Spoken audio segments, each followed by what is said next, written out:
Ballad of a Small Player is a film about Colin Farrell as Lord Doyle, who basically escapes to Macau because he's embezzled some money in England and reinvents himself, reinvents his personality. I thought the script was extraordinary.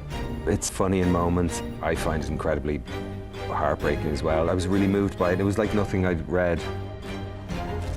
Oh, it's a mad and magical ride. It was the classic case of sitting down to read something and say, I'll read a little bit of it, and then you just could not stop turning pages. It's absolutely intoxicating.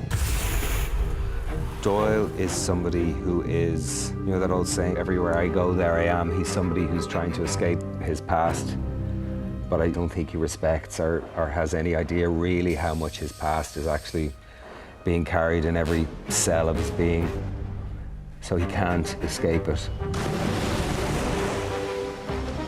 The colorful, poppy, crazy, over-the-top nature of Macau makes this film really pop and lively and different from anything else that I've seen. It's a world of such extremes and such, like, having everything. Everything is at your beck and call. Lobster and steak and money and champagne. It's just an overload of all the luxury goods in the world. And that is such a wonderful contrast in terms of his character's inner emptiness. There's a festival that is the backdrop of the movie, the Festival of the Hungry Ghosts. The hell of the Hungry Ghosts is where people are driven by greed, and they have thin necks and big stomachs, but it's all empty. We meet Dao Ming at the gambling table in the casino, and she is a broker for loan sharks. And Colin asks her for credit because he's running out of luck, he's running out of money, and desperately needs a lifeline. Dao Ming wants redemption, and so does Doyle. She's looking for her inner peace and salvation, and so does he.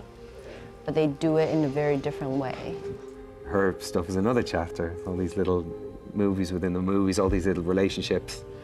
Doyle is a little bit different with every one of them. Cynthia Blythe is a detective who's sent by a detective agency from England. She's there to get the money back. And if not, she's going to extradite him to the police. And Cynthia also goes through this ride with Doyle. She's touched by him, and bit by bit, through his humanity, she slowly loosens up. And by the end, he says to her, live a little.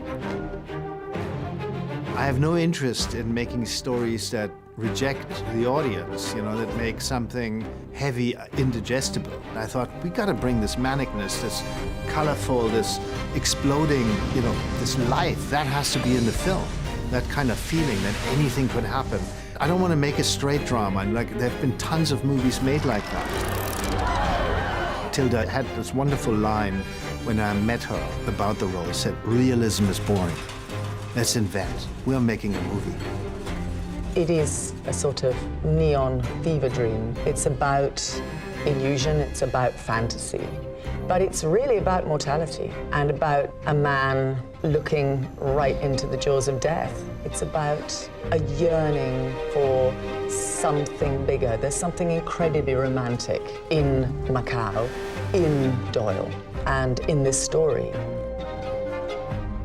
We wanted to make something completely new that embraces pop, opera, drama, humor, the supernatural element of the culture that is from Macau. They suddenly go, wait, am I in a comedy? Am I in a drama? Am I in a ghost story? And you're in all of it.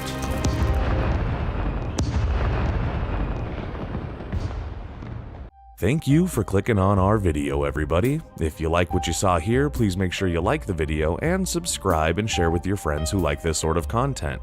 Joblo remains an independent company, and we appreciate all of your support.